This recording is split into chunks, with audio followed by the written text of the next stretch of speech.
अस्सलाम वालेकुम। Tax practices, इस पेपर को पहली अटैम्प्ट में बंदा किस तरह पास कर सकता है, स्ट्रेटजीज आपके साथ शेयर करने वाला हूँ।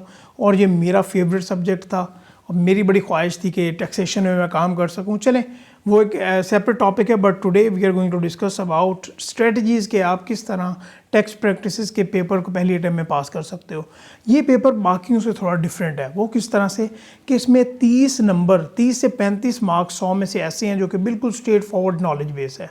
आपकी नॉलेज की टेस्टिंग होनी है और आपसे स्ट्रेट फॉरवर्ड क्वेश्चन किया जाएगा और आपने उसके जवाब लिखने हैं।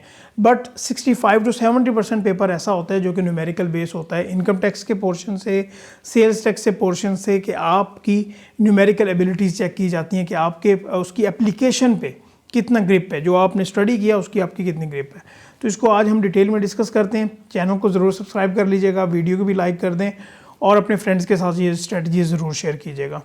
देखिए, सबसे पहले हम इसके ग्रिड को डिस्कस कर लें, और ग्रिड को डिस्कस करने से पहले कुछ की फैक्टर, कुछ बहुत इंपॉर्टेंट बातें हैं वो जहन में रखिए। क्योंकि ये टैक्स प्रैक्टिसेस हैं, इसकी प्रोविजंस में चेंजेस आती हैं हर साल, और कभी कभी मिनी बजट आ जाए तो ये भी प्रॉब्लम्स अलहदा से होती हैं। तो आप अगर क्लासेस लेना चाहते हैं, फॉर एग्जांपल किसी बंदे का माइंड बनता है कि क्या मैं प्रीवियस क्लासेस अगर वो ऑनलाइन ले रहा है तो क्या वो अटेंड कर सकता है, तो मैं कभी भी आपको रिकमेंड नहीं करता कि आप प्रीवियस क्लासेस को करंट अटैम्प्ट में, जो भी आपकी करंट अटैम्प्ट चल रही होगी उसमें अप्लाई करके लेके चलें। पहली ये बात हो गई। और दूसरी बात, अगर आपने पास्ट पेपर्स की प्रैक्टिस करनी है तो जो भी आप टीचर फॉलो कर रहे हैं, चाहे वो ऑनलाइन है, फिजिकल है, कोई भी उनका कॉलेज है, तो आपने उनके नोट्स को फॉलो करना है। क्योंकि उन्होंने जो क्वेश्चन पूछा होगा उसमें अमेंडमेंट्स करके आपको बताया होगा कि हाँ इस तरह आंसर करें, क्योंकि जो भी लॉ की चेंजेस हुई होगी उन्होंने वहाँ पे इनकॉर्पोरेट की होंगी। और एक और इम्पॉर्टेंट बात मैं आपसे ज़रूर डिस्कस करना चाहूँगा कि आई कैप की टेक्स्ट बुक जो है टैक्स प्रैक्टिसेस को, क्या उसको यूज़ किया जा सकता है? कर सकते हैं। पर्सनली मैंने यूज़ नहीं की थी। मैं जिस टीचर को फॉलो करता था मैंने उन्हीं की बुक से प्रिपरेशन की और अल्हम्दुलिल्लाह मेरा पेपर पास हो गया। और आप भी अगर ऐसे ही करेंगे तो आप अपना पेपर इजीली पास कर सकते हैं। तो हम अभी ग्रिड को डिस्कस कर लेते हैं।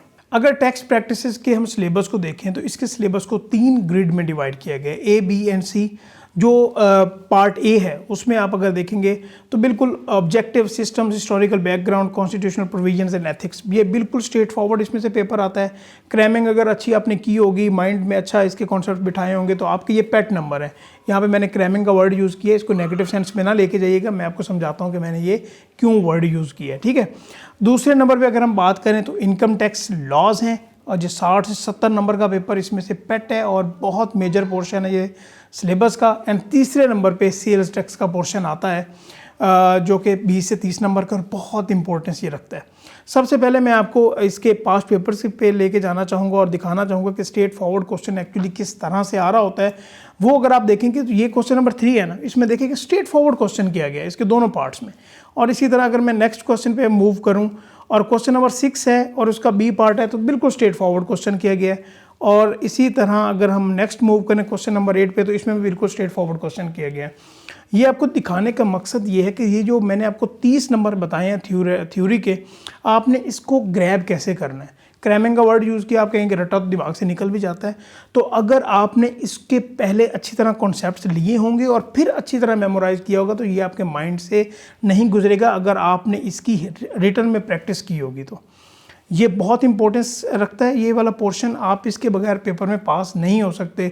मोस्टली स्टूडेंट्स ये समझते हैं कि हम क्या करें कि न्यूमेरिकल पोर्शन को अच्छी तरह ग्रैब कर लेते हैं, सेल्स टैक्स को ग्रैब कर लेते हैं और एथिक्स वाला पोर्शन कर लेते हैं तो हमारे 50 से ज़्यादा नंबर आ जाएंगे। ये स्ट्रेटजी आपको फेल करवाती है अगर आप एग्जामिनर कमेंट्स रीड करो। और आपने एग्जामिनर कमेंट ज़रूर रीड करनी है कि एग्जामिनर एक्चुअली डिमांड क्या कर रहा होता है स्टूडेंट से और वो इसमें क्या गलतियाँ करते हैं। अच्छा, मैंने आपको ग्रिड जब गिनवाया था, ग्रिड जब मैंने दिखाया था आपको, तो एक्चुअली टीचर का वे आउट क्या होता है, वो बिल्कुल बेसिक से स्टार्ट करते हैं ये पार्ट ए से, और वो आपको कहते हैं कि भाई इसको तो आप याद कर लो और आपने ऐसे इसको याद कर लेना है। बट इसमें जो इम्पोर्टेंस रखता है वो सेल्स टैक्स है। बिलीव जानिए, सेल्स टैक्स ने आपको पास करवाना है। और इसका मतलब ये नहीं है कि इनकम टैक्स की इंपॉर्टेंस नहीं है, उसकी अपनी जगह अपनी इंपॉर्टेंस है। और अगर मैं इसकी बुक पे चला जाऊँ तो यहाँ पे आप ये देख रहे हैं चैप्टर्स, ठीक है। अगर आप इन चैप्टर्स को एनालाइज करें तो यहाँ पे इनकम टैक्स लॉज वाला पोर्शन है उसके काफ़ी सारे चैप्टर्स हैं।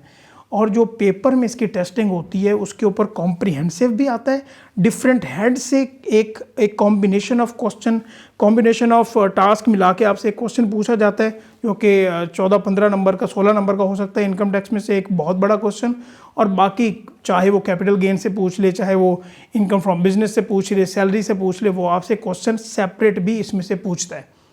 तो इसमें एक्चुअली आपकी एप्लीकेशन टेस्ट होती है कि जो आपने टैक्स लॉज पढ़े हैं उसकी आप कितनी बेहतर एप्लीकेशन कर सकते हो। और मैं आपको दोबारा बताना चाहूँगा, कुछ सब्जेक्ट मैं आपको गिनवा देता हूँ, एक लॉ, एक टैक्स, एक ऑडिट।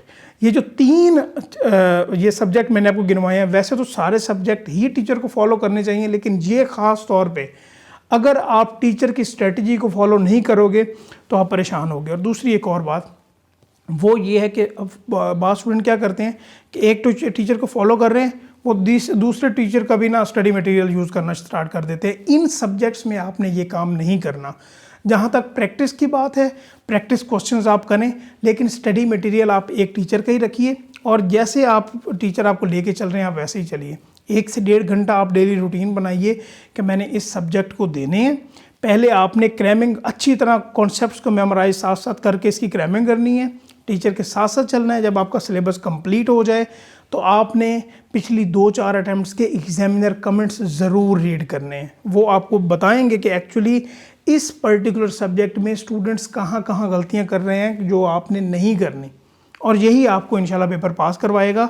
इसमें मेरी तरफ से बताने के लिए यही था कि आप अपने टीचर को फॉलो करें, और जो है इसकी एप्लीकेशन जितनी आप बेहतर करेंगे वो आपके लिए बेनिफिशियल होगा। एंड लास्ट में मैं आपको ये बताना चाहूँगा कि कोई भी सब्जेक्ट है, इर्रिस्पेक्टिव ऑफ एनी सब्जेक्ट, आपने लास्ट में एटलीस्ट 2 मॉक देने हैं अगर आप अपनी पासिंग रेशो को बढ़ाना चाहते हो तो। आई होप कि आपको ये वीडियो अच्छी लगी होगी, और आपने ये वीडियो अपने फ्रेंड्स के साथ भी ज़रूर शेयर करनी है, और हमारे चैनल को ज़रूर सब्सक्राइब कीजिएगा। Thank you so much. अल्लाह हाफ़िज़।